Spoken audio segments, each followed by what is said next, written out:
அன்னபூரணி பட விவகாரம் தொடர்பாக எழுந்த சர்ச்சைக்கு நடிகை நயன்தாரா இப்போ வருத்தத்தை பதிவு செஞ்சிருக்காங்க. நடிகை நயன்தாரா நடிப்பில் உருவான அன்னபூரணி திரைப்படம் கடந்த மாதம் வெளியாச்சு. அண்மையில் ஹிந்தி உட்பட பல்வேறு மொழிகளில் மொழியாக்கம் செய்யப்பட்ட இந்த திரைப்படம் நெட்ஃபிளிக்ஸ் OTT தளத்தில் வெளியிடப்பட்டது.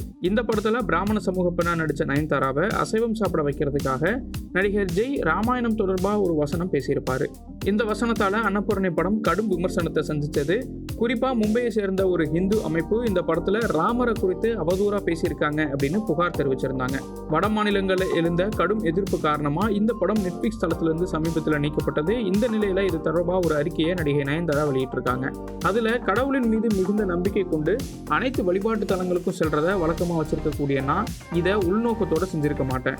அதையும் மீறி உங்களுடைய உணர்வுகளை எந்த வகையிலாவது புண்படுத்தி இருந்தால் அதுக்கு நான் வருத்தம் தெரிவிச்சுக்கிறேன் அப்படின்னு சொல்லியிருக்காங்க. அன்னபூரணி படத்தினுடைய உண்மையான நோக்கம் ஊக்கமும் உத்வேகமும் அளிப்பதுதானே தவிர யார் மனதையும் புண்படுத்துறது இல்லை அப்படின்னு அவங்க அந்த அறிக்கையில் குறிப்பிட்டிருக்காங்க.